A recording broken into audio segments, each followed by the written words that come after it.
location. Even forgot to get my hat from an old place. But that's not gonna stop me from doing what I do best. Let's get started. I'm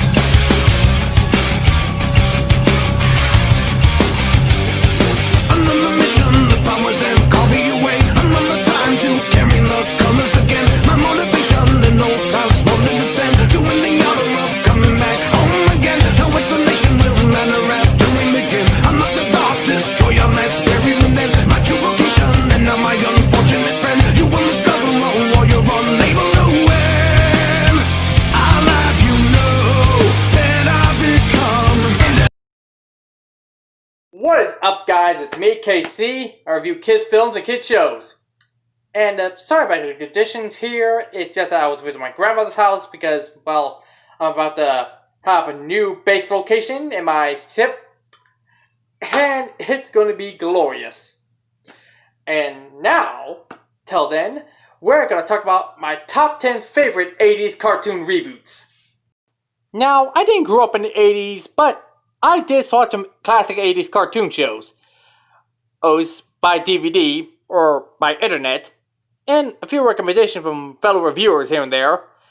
Anyways, I do like 80s cartoons. And 90s cartoons, actually. But that's not what we're here to talk about. We're here to talk about the reboots of these 80s cartoons. Which one of them done better?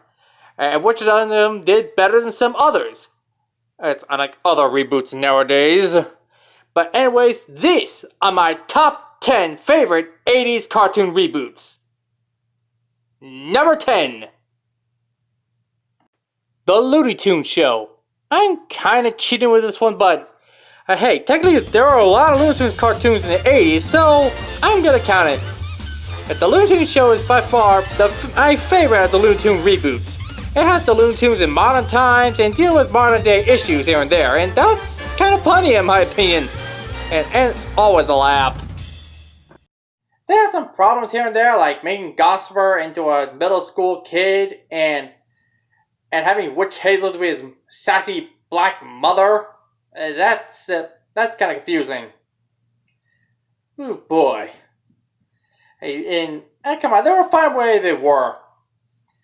And also having Tasmania and Devil as being Bugs Bunny and Daffy Duck's pet. I don't think they're not using Taz right here. I mean, they could have done some more comedic material with this guy. But still, I like him. Oh, and those musical segments, they are funny and fun to listen to. So, highly recommend this. Next number. Number 9. HeMan and the Masters of the Universe. Now, unlike its predecessor, this one a lot more awesome and was focused on a lot more barbarian aspects of HeMan rather than being goofy and campy unlike its predecessor. But yeah, this was a lot more cooler. I mean, Skeletor was a lot more intimidating, his henchmen were a lot more scary, and wow, the Masters were just awesome this show, including HeMan. And he doesn't still go around going, hey, yeah, and that kind of thing. Hey. And I heard they're going to do another HeMan reboot, and let's hope it's as good as this one, or maybe even better. Who knows? Let's hope it doesn't suffer from other bad reboot syndromes. Oh. Next number. Number 8. Thundercats. Now this was an awesome show that got cancelled way too soon. For possibly the dumbest reason ever. It didn't sell enough toys. Man, do I hate it when shows get cancelled for that kind of reason. I do this way too many often. Canceling a show just because the money. That just makes a lot of people look like a bunch of greedy morons. Ugh. Next number. Number 7. Extreme Ghostbusters. Now, this was not as good as this predecessor, but it's still pretty decent. I mean, a younger generation taking on the Ghostbusters mantle? That's kind of my favorite kind of story. And this was no exception. I mean, it has a more diverse group here. I mean, it has a hippie kid, an African-American kid, a crippled kid, and a goth girl. And of course, Slimer's back as the mascot. Which is pretty awesome, including the animation. Oh, and don't forget to mention their theme song is pretty awesome too. In other words, this show came and saw and kicked your butt! Next number. Number 6.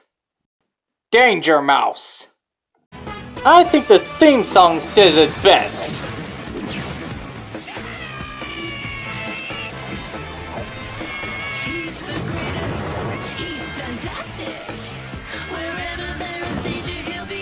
Pure and funny James Bond parody. And it's just me, or Darkwing Duck took inspiration for this. I mean, it's a predecessor, not this show. But regardless, it's still freaking funny. Next number. Number 5. Voltron Legendary Defenders.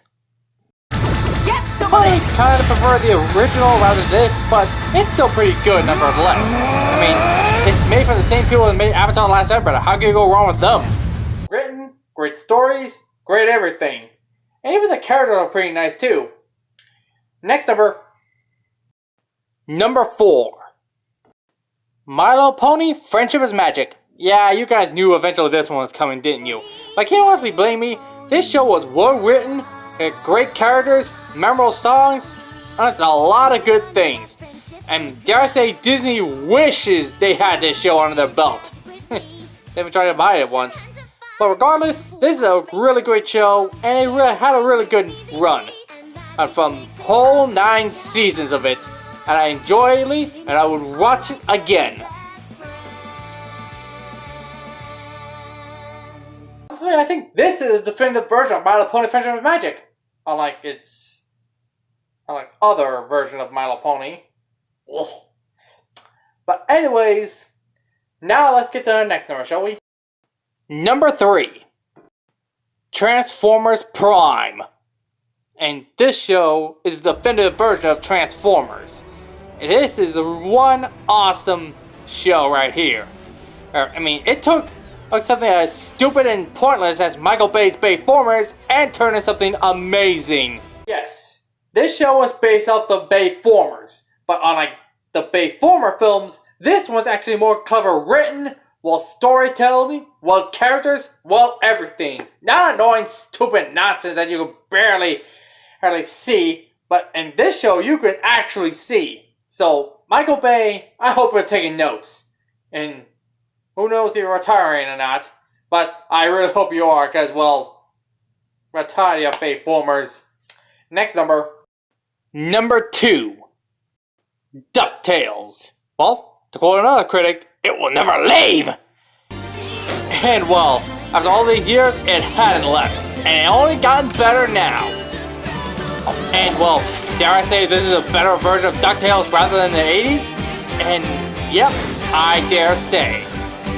And can you also blame me? This show was much better written and much better characters than the previous one. I mean, Webby's a lot more likable here than she was in the original. And yes, it still has a catchy theme song. Life is like a hurricane here in Duckburg. And the number 1 best cartoon 80s reboot is 2012's Teenage Mutant Ninja Turtles. Remember when I said that Transformers Prime and My Little Pony Friendship Magic were definitive versions, along with DuckTales? This is the definitive version of the TMNT. Hey, Leonardo leads, Donatello like machines, Raphael is cool but rude, and Michelangelo is a party dude. Together, they're a lean, mean fighting machine. And that's all green. And well, I love this show. It's well characters, well animated, well everything. And Shredder's a lot more intimidating here than he was in the 80s. And along with some terrifying henchmen too. Wow, what can I say about this show? I mean, it's that awesome. That great. Hey, I mean, turtle power! Did I still say that? I don't know. But anyways, if that's my top 10 list of the best 80s cartoons that got rebooted. Agree? Disagree? Let me know in the comment section below, and I'll see you all next time.